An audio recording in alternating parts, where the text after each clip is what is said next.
Assalamualaikum warahmatullahi wabarakatuh. Perkenalkan, nama saya Muhammad Fathul Alfif dengan NIM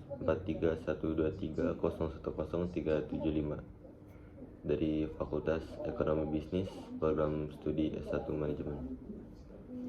Di sini saya akan menjelaskan terkait pertumbuhan ekonomi Indonesia pada masa pandemi COVID-19. Pertumbuhan ekonomi Indonesia selama pandemi COVID-19 mengalami tantangan yang signifikan, seperti halnya banyak negara lain di seluruh dunia. Berikut adalah analisis singkat tentang pertumbuhan ekonomi Indonesia selama masa pandemi. Yang pertama adalah kontraksi ekonomi. Pada awal pandemi, Indonesia mengalami kontraksi ekonomi yang cukup signifikan pada kuartal kedua tahun 2020, terutama dipicu oleh pembatasan sosial dan aktivitas ekonomi yang berdampak pada sektor-sektor utama seperti pariwisata, perhotelan, dan retail. Lalu yang kedua ada ketergantungan pada ekspor dan impor. Ekonomi Indonesia terpengaruh oleh penurunan permintaan global karena negara-negara lain juga mengalami dampak serupa. Hal ini memengaruhi ekspor dan impor Indonesia terutama dalam sektor manufaktur dan komoditas. Lalu yang ketiga ada pemulihan secara bertahap. Meskipun mengalami kontraksi awal, Indonesia berhasil mengalami pemulihan ekonomi secara bertahap seiring dengan dilakukannya relaksasi pembatasan dan stimulus ekonomi yang diberikan oleh pemerintah. Lalu yang keempat ada pendorong pertumbuhan sektor tertentu. Beberapa sektor seperti teknologi informasi, e-commerce, dan sektor digital lainnya mengalami pertumbuhan yang relatif stabil bahkan meningkat selama pandemi karena adopsi teknologi yang lebih cepat dan meningkatnya permintaan online. Lalu yang kelima ada tantangan tenaga kerja. Tingkat pengangguran meningkat selama pandemi karena banyak perusahaan mengurangi tenaga kerja atau menghentikan rekrutmen baru akibat tekanan ekonomi.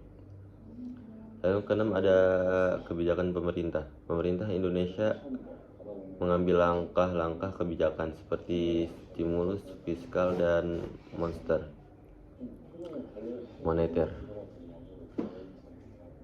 insentif bagi industri tertentu, serta program perlindungan sosial untuk masyarakat yang terdampak untuk mendukung pemulihan ekonomi.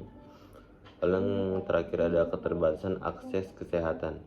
Selain dampak ekonomi langsung, keterbatasan akses kesehatan juga menjadi faktor penting yang mempengaruhi pertumbuhan ekonomi karena kekhawatiran akan kesehatan dapat menghambat aktivitas ekonomi dan mobilitas masyarakat. Lalu selanjutnya ada data terkait pertumbuhan ekonomi Indonesia selama masa COVID-19 sebagai berikut. Di sini saya akan memberikan 6 data. Yang pertama ada pertumbuhan ekonomi negatif. Pada awal pandemi COVID-19, terutama pada kuartal kedua tahun 2020, Indonesia mengalami pertumbuhan ekonomi negatif yang signifikan.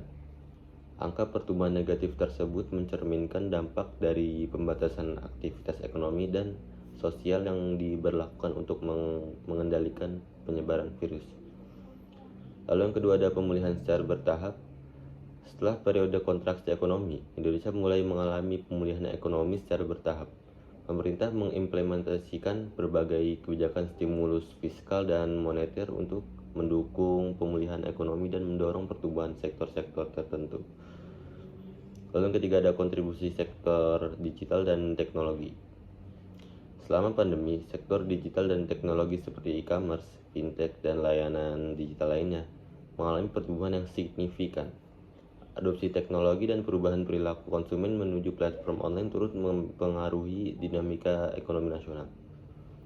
Lalu yang keempat ada tantangan pada sektor tradisional.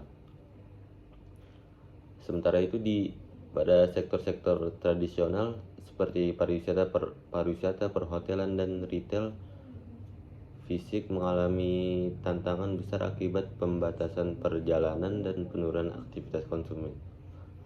Lalu yang kelima ada pengangguran dan kesejahteraan sosial. Tingkat pengangguran meningkat selama masa pandemi. Dan pemerintah memberlakukan program-program perlindungan sosial untuk membantu masyarakat yang terdampak secara ekonomi. Lalu karena ada kebijakan stimulus, pemerintah Indonesia mengambil langkah-langkah kebijakan seperti stimulus fiskal dan moneter, insentif pajak, relaksasi regulasi bisnis, dan bantuan langsung kepada masyarakat dan usaha kecil menengah untuk merespons dampak ekonomi pandemi.